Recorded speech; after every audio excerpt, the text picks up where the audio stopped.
So, one thing that one thing that I essentially want to be doing this campaign is just kind of derp around, because of the fact that, well, Iraq is kind of fun.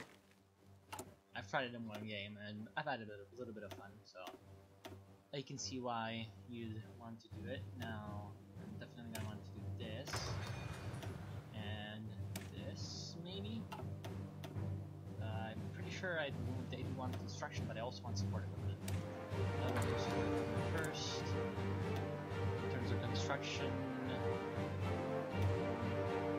we do need military factories, but we also need civilian factories now. We have military factories in this province of Seoul, and then in Baghdad, we're going to build one extra civilian factory. And for the purposes of local effort, because I'm a fascist, divisions in training, but in training right about now, I'm just going to our divisions are pretty fine, kind of weak. I'm going to need money as soon as possible. But other than that, it's okay. Location is going to be here. Resources, it doesn't matter. I mean, we got one factory for now. I'm just going to set up, like this, and I'm going to add support if possible. I'm going to get a few military factories where we have armament effort completed. These free military factories, and so that's going to be good. In terms of army, we only have 2 divisions, and of course we had no commander, so I had to get one. And I'm going to put them on the border with Saudi Arabia because I'm going to go after them first. In my other campaign, I waited until I had about 4 divisions to take them on, but I believe it's possible to defeat them in 2 or 3. Good enough. We have 1 mountain division and 1 infantry division. We have the mountain infantry unlocked.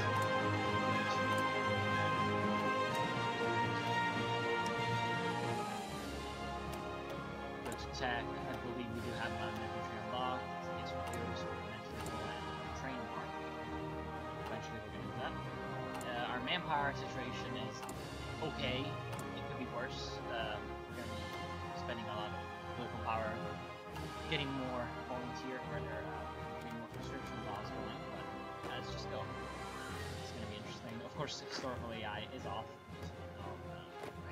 I put a lot of historical AI on. And yeah, we do have an air force. We have 25 close air support. They're in war, I believe.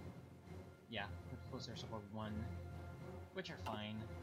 They're kind of useful, but they're kind of, well, they'll be obsolete very soon. And yeah, pretty much that's it.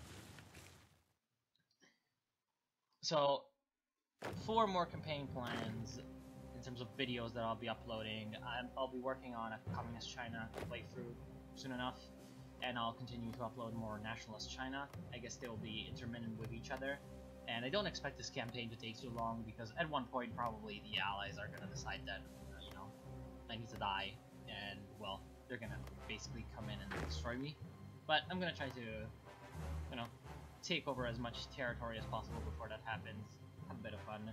And when that's done, I'm looking at a few candidates for other campaigns, but I believe I will let you guys decide, because, well, you know, I do it for you, I do the campaigns for you, I can play, you know, whoever in my spare time, but when I'm actually recording, you know, I want to make sure that I'm doing something that you guys are going to enjoy, so that's pretty much my interpretation of it. Now, next I'll be going for industrial effort, because over here with my political power, I'll go for a fascist demagogue. Mr. Rashid Ali Al-Gilani, okay, I'm pretty sure that's not the way you pronounce it, but, you know, the higher-ups may harbor unspoken sympathies. So this is essentially the event that's gonna eventually give us the ability to have fascist control in our country. Now, the golden square over here, which is the fascist party, I don't know much about Iraq historically, but essentially the golden square were 4 army, or rather military officers. Yeah, that's why it's a square. It's because there were 4 people. who in 1941 made a coup in Iraq, and they were pretty quickly destroyed by the British. The British sent in a division or two and brought them down without any kind of problem. So we're going to be aiming to look a little better at that. We're going to go for destruction next. Essentially, their issue was that Iraq had a pretty pathetic military that were supposed to be a British puppet, but for some reason in parts of Iron Fort were an independent nation. Because the main sort of reasoning for the coup was to gain complete independence from the British, because this area was part of the mandate, the British mandate from the First World War. It was initially Ottoman Empire territory, then after the First World War there was a treaty called the Treaty of Sèvres, which broke up the Ottoman Empire into Turkey. Part of Turkey was occupied by Greece, and then the Middle Eastern parts, the Arab parts of the Ottoman Empire were broken up between France, who had Syria and Lebanon, and the British, who had Egypt, Palestine, Jordan, and Iraq. And essentially, this was called the Sykes-Picot Agreement. That's just very basic history of what happened here. I don't really know anything else about the history of Iraq, so yeah, sorry. Not exactly an expert on it, so it's pretty much just the basic setting. And yeah, that's pretty much going to be what we're going to be working against. I'll be trying to unite as much Arab land as possible and as much, in general, territory as possible, and gearing up for a confrontation with the British, most likely, because, well, they hold a lot of territory that we kind of want. Especially down here, and over here in Palestine, yeah, we do want that stuff. And I'll probably be joining the Axis eventually, but, yeah, I'm not really sure how much of it I'll do. I mean, I'm Iraq, I'm not the most useful person ever. And yeah, the fact that we don't have any steel is not exactly helping out our,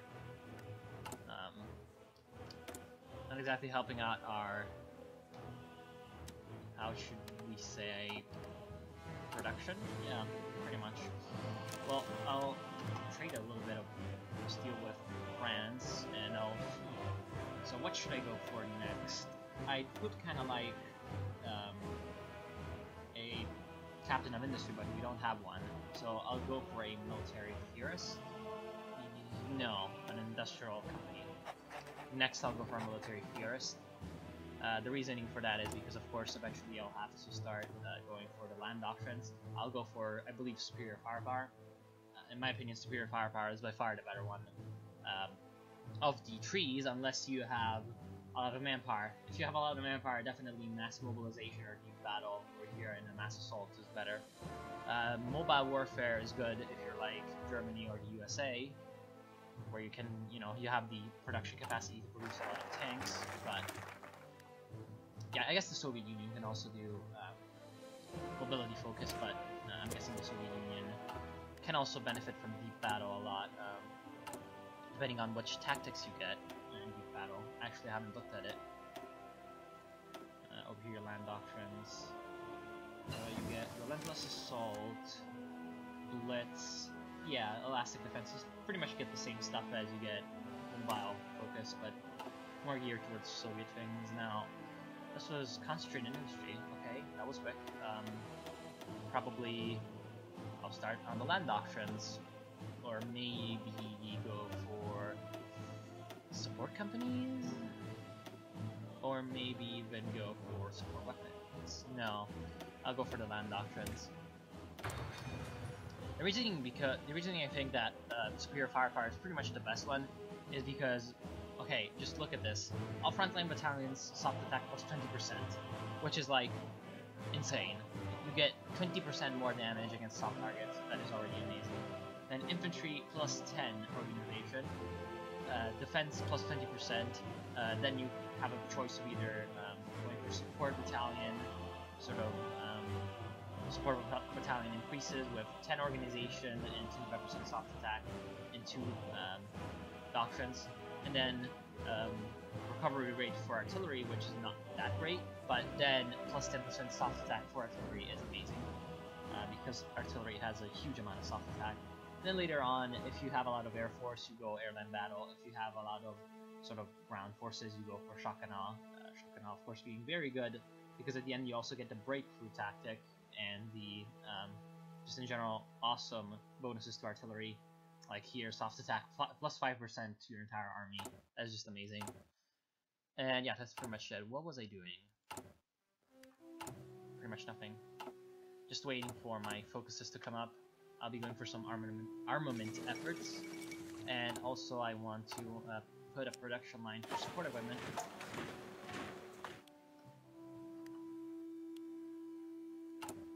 And I do want to reinforce my troops.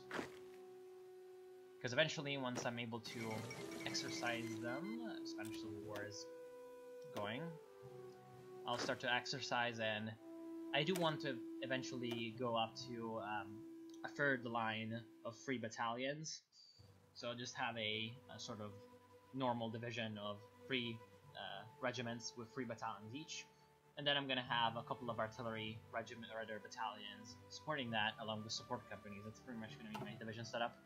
They're not as heavy as the divisions that I'm going to be using in my Nationalist China playthrough. The reasoning for that is because, well, in my Nationalist China playthrough, I'm Nationalist China, and I have a huge amount of manpower, a huge amount of industrial capacity, whereas here in Iraq, I don't exactly have, you know, the luxury of having huge rows of artillery and infantry. And I'll also be attempting to use a lot more cavalry than in my other playthrough, because cavalry is useful. Now, over here, I'll go for electronic mechanical engineering just as I wait for 1937 to hit, because once 1937 hits, the analysis to research for these 1937 techs will be gone. Now, for armament effort 3, that will be pretty good. And one other thing about Iraq is the fact that we do have a fair amount of oil, so fascist assault divisions form. Political and martial have always been intertwined in fascism, and parallel with its growing political movement, fascist parties have begun to form paramilitary organizations to protect against both internal and external threats. The internal threats being their political opponents, of course. Although many people find this difficult and worrying, the wave of militaristic fear has led to an increased amount of volunteers joining our armed forces. So this essentially gives us plus 5% popularity of fascism, minus 5% national unity, which is not that big of a deal, and then 0.20 recruitable population, which is not going to be that great for Iraq, and then more daily fascism support, so that's good. National fascist sympathies in the military, essentially this will trigger a coup once we have enough support for fascism in the government, or rather in the general population. Because essentially the fascist sort of tendencies are supported by the military, just like in real life, so they will be taking control as soon as they have the chance. Now, the Spanish Civil War has hit, in case you haven't noticed, and it seems to be going fairly well for nationalist Spain, considering the Republicans do seem to be a little boxed in around Madrid and are being attacked from multiple angles, and somehow the nationalists were able to pretty much keep control of the eastern area of their country, especially Zaragoza over here, the capital, which usually falls very quickly into the hands of the Republicans. So our first division is already training a little bit, which is good, and it's pretty much, we've already got full equipment on our infantry, so I will, whoa, already, wow, that was quick. So we've already got the coup event, and we are now fascist. We've changed our flag, our leader is Gailani, Rashid, and now we're Iraq, fascist. And we'll justify a war against Saudi Arabia, because fuck them. We're gonna kill them, that's why. And I'm gonna go in, I'm gonna reduce the production of infantry equipment, and I'm gonna go for support equipment. No. Yeah, I'm gonna go for support equipment. I do need aluminum for that, but hey. Support equipment, the reasoning I'm gonna be producing some of that is because after this and after the industrial techs, I'll be going for the support companies, especially recon and engineers, very important. And I want to have a lot of stockpile of support equipment ready in that moment. I'm going to be continuing to exercise until I have 5 army experience. And once I do have 5 army experience, I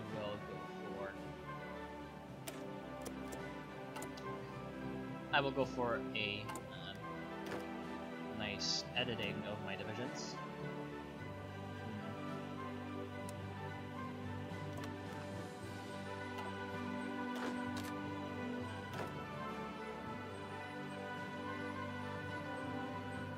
I actually want my mountain division in this province because their capital Riyadh has mountain terrain, so I want my mountain division to be as close as possible to that. Starting with a mountain division is just very useful, especially as a small country like Iraq. Electronic mechanical engineering is going to help us with our research, and I'm going to be going for concentrated industry too.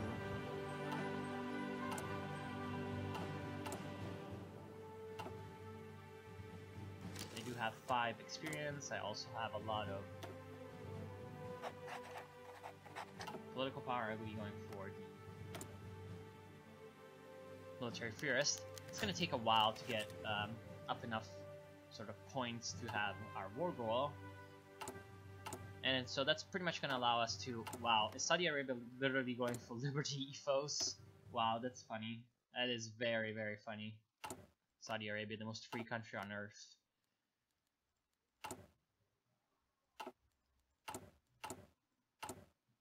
Wow, we have 0 available civilian factories for construction.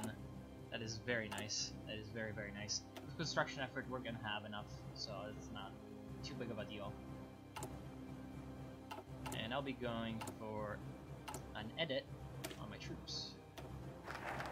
Oh, construction effort is complete.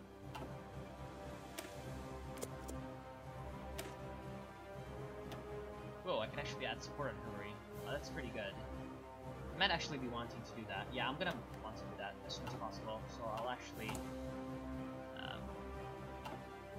no, I'll increase the priority of my total artillery.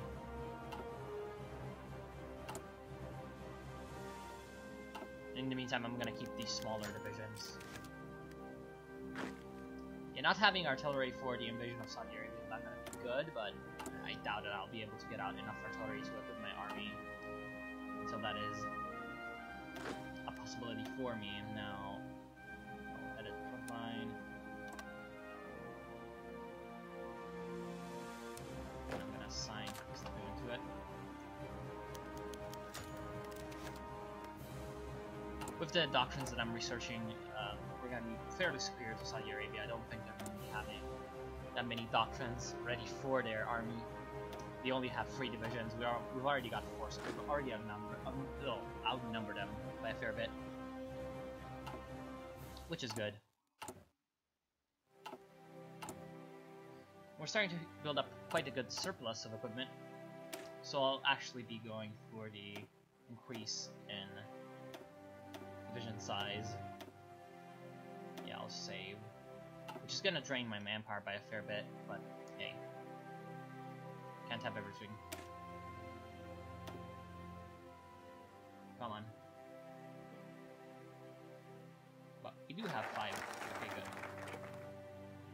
So now our divisions have enough infantry. Now I'm going to be going for the infrastructure effort. Hindenburg disaster, whatever, I don't care. Iraq. Yeah, superior firepower. So the Marco Polo Bridge incident happened. Let's go see. How's that working out for Japan? They're probably going to declare war soon.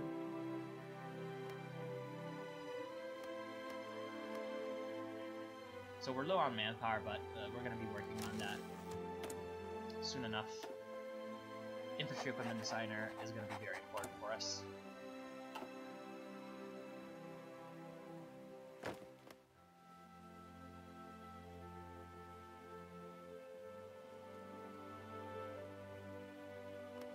Now, Saudi Arabia is going to have not that many factories.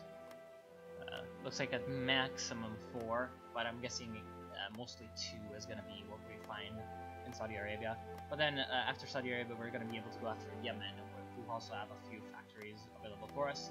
And after Yemen, I believe we'll be going after Iran or maybe Oman. Now, I do have a mod called No Man's Land, which means that I cannot go through this area because this area is a very horrible desert, and I don't think I would be able to meaningfully invade Oman in any way. So, that will be it for that. I don't think I'll be able to do much with Oman, and I'll be going for Iran, which is fine.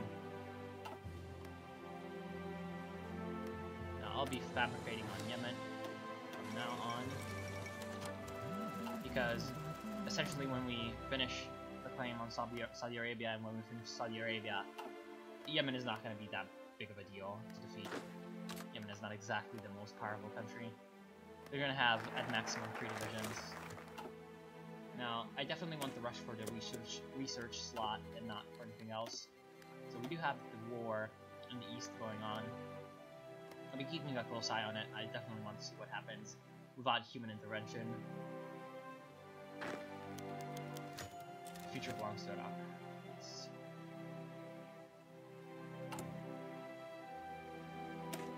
I could also edit my mountaineers. That is definitely a possibility.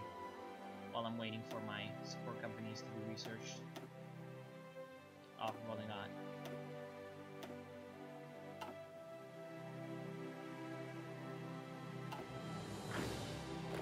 Next thing I'll be going for with my political power will be the conscription law, because I want more troops. So how close are we to getting that claim? 20 days. So I'm going to stop the exercising of my army. And I'm just going to let them regain their organization and ready themselves to attack. We have a fair amount of support equipment, but that's not going to be too much once we actually edit in support companies, which is going to be fairly soon. So this justification is finished. We're going to go for the war, and I'm going to put my divisions out of the order to, or out of AI control, because I don't want that to happen. I want to encircle this port because it is one of Saudi Arabia's only 2 ports. If we take those, then they cannot trade resources with anyone. I don't think it will be too long of a war to have that be a necessity, so yeah. And these 2 divisions will be going for Medina over here, and then this other division will be going for Jeddah. And my mountaineers will be going for Riyadh. They will of course take a lot of attrition walking through the desert, but still, it doesn't truly matter all that much. Because again, the Saudis are not going to have the best army ever, so I'm able to easily defeat them. Now, extra research slot is going to be important.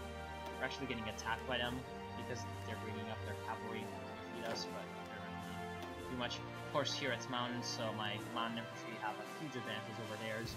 Our division's already like 5 times as big as theirs anyway, so yeah. And as you can see over here, their cavalry is going to be cut off in this port, and so I'm going to be going for the port as quickly as possible. Now this division will be moving through and surrounding the capital. Over here you'll be going for that, and then going to the Yemeni border. And then this other division will just be going for Jeddah, which is a port, and then we'll be going for the Yemeni border as well. Yemen will be defeated by one of my mountain divisions, coupled by one of my infantry divisions, or rather 2 of my infantry divisions. Should be fine enough on their own. And of course, the least losses I take, the better it's going to be. I've only taken 18 casualties so far, so that's pretty nice. They have another division here. I have no idea where they got that division, but they probably just deployed it. And so, over here, I'll be finishing off the sort of infantry division that's defending the capital. And that's going to be it for Saudi Arabia. Now, over here, I definitely want to be researching engineer company. And soon I'll have another research slot, which will allow me to research more industrial techs anyway. Now, for my political power, I definitely want conscription laws.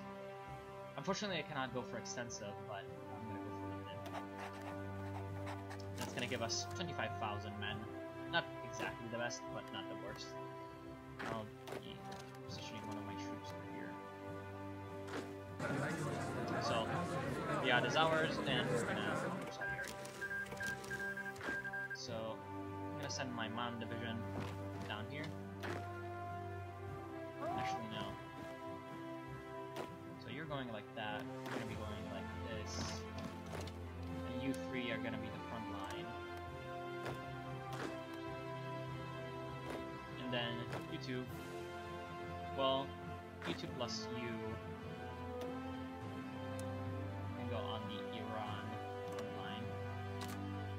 You're gonna have an offensive line, and you're also gonna have an offensive line. No, not you. Like that. That should be fine. And I'm already fabricating my claim on Yemen. So that's fine enough. I'll train some Mountaineers because they're pretty good.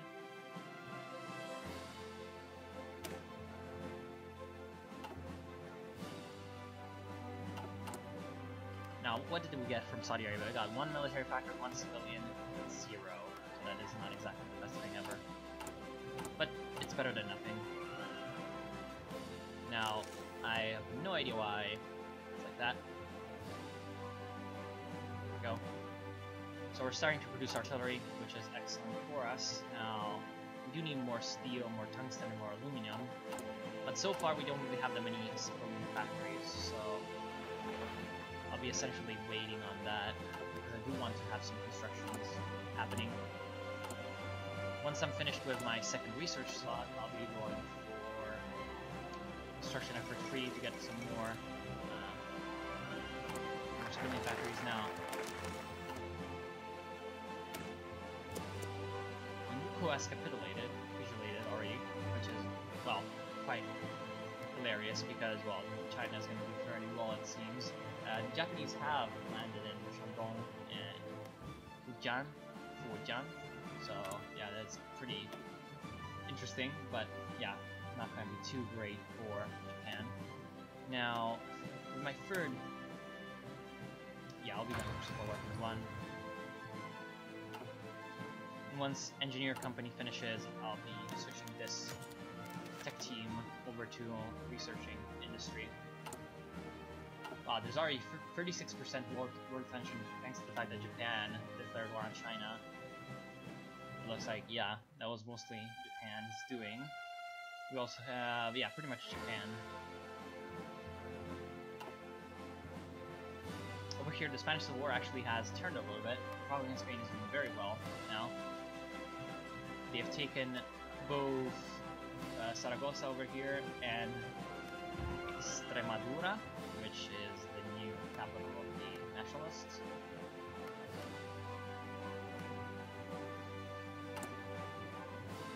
Now I'll be editing my divisions to have artillery,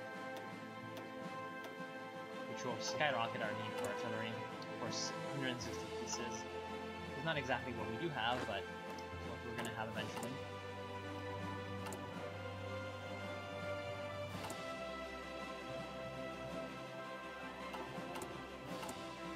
To improve my artillery production, I will definitely need to get some tungsten trade going, but I don't really have the ability to do that because I don't really have any factories, which is very unfortunate.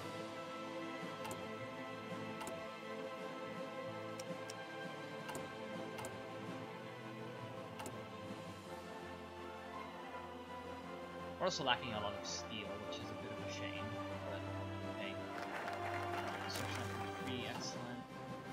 So now we can actually trade with someone. And now, in terms of focus, I'll be going for probably nationalism. The reason I'll be going for these political focuses, or foci, is because down here, militarism and military youth will increase our recruitable population, which is, well, pretty good for a manpower-starved country.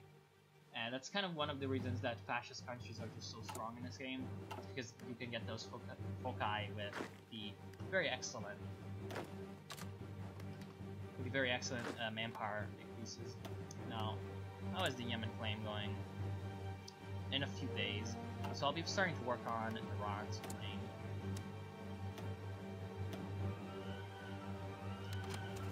last 200 days, so yeah, won't be too bad for us.